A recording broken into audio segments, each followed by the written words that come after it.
আইনমন্ত্রী মিথ্যা কথা ছাড়া একটা সত্য কথা আমরা তার মুখ থেকে শুনি নাই, এবং তিনি একজন প্যাথোলজিক্যাল লায়ার।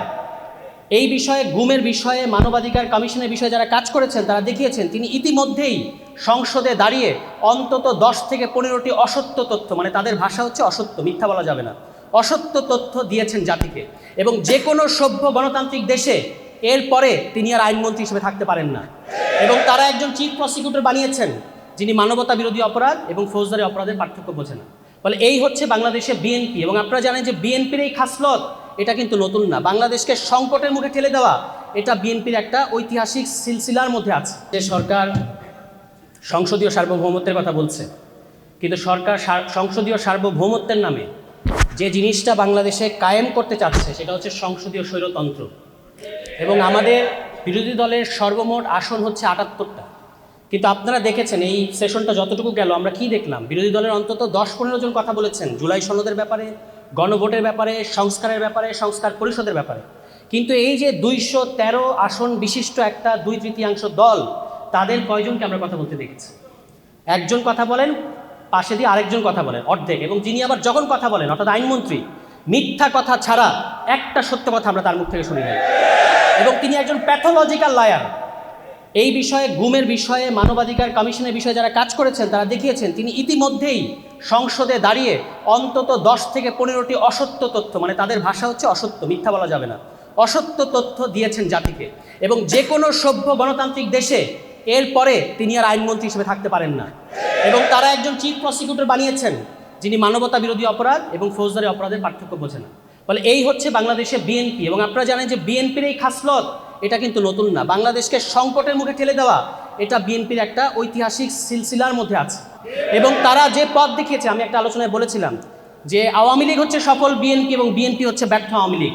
কারণ আওয়ামী লীগ বিএনপি যে রাস্তা দেখিয়ে গেছে ওটা তারা করতে পারে নাই, সেই কাজগুলি আবার এসে আওয়ামী লীগ করে দেখিয়েছে, খুব সাকসেসফুলি করেছে।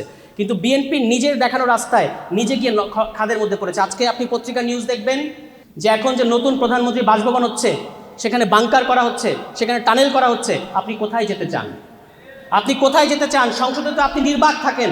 এবং পার্লামেন্টারি ডেমোক্রেসির নামে আপনারা দেখেছেন যে স্বরাষ্ট্রমন্ত্রী তিনি ক্রীড়া বিষয়ক প্রশ্নের উত্তর দেন, স্বাস্থ্য বিষয়ক প্রশ্নের উত্তর দেন, তিনি সব্যসাচী সমস্ত বিষয়ে প্রশ্ন উত্তর দেন। শুধু নিজের মন্ত্রণালয়ের অবস্থা ওই সাবেক অন্তর্বর্তী সরকারের সাবেক স্বরাষ্ট্র উপদেষ্টার চেয়েও ব্যর্থ স্বরাষ্ট্রমন্ত্রী তিনি। দুনিয়ার সমস্ত বিষয়ে তিনি উত্তর দিচ্ছেন, শুধু নিজের মন্ত্রণালয়ের খবর নাই। গত 2 মাসে তাদের নিজেদের অন্তর্কন্দলে এই পর্যন্ত 30 জনের অধিক বিএনপি নেতাকর্মী হত্যার শিকার হয়েছে। কিন্তু তিনি বাংলাদেশকে সংবিধান পড়াচ্ছেন, যে সংবিধান আবার প্রতি পদে পদে প্রতি বাক্যে বাক্যে তিনি ভুল বলেন, বিভ্রান্তিকর তথ্য দেন। তিনি মনে করেন সংবিধানের ধারা উপধারা 115 অনুচ্ছেদ এটা আছে, 64 অনুচ্ছেদ এটা আছে, এইটা বোঝাই নাকি সংবিধান বোঝা। তিনি এখন বাংলাদেশে অপ্রতিদ্বন্দ্বী সংবিধান বিশেষজ্ঞ হয়ে গেছেন। এবং তিনি মানে কত তার অডাসিটিটা আপনারা খেয়াল করবেন, সংসদে দাঁড়িয়ে পুরো জাতিকে তিনি অপমান করছেন। তিনি বলছেন তিনি মাস্টারি করছেন। যে কোনো সভ্য গণতান্ত্রিক দেশে এরপরে তাকে আর ওই জায়গায় কথা বলতে দিত না। আপনি আমাদের সংসদ নেতাকে দেখবেন তিনি নাকি জেস্টার পলিটিক্স করেন। আমি বলেছি তিনি একজন নির্বাক চলচ্চিত্র। সংসদে তিনি গাম্ভীর্যের সাথে বসে থাকেন।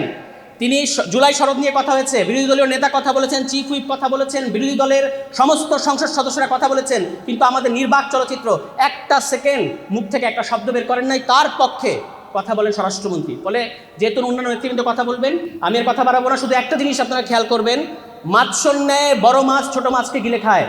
আর বিএনপির এই সংসদীয় স্বৈরতন্ত্রে ছোট রায় বড় রায়কে গিলে খেতে চাচ্ছে।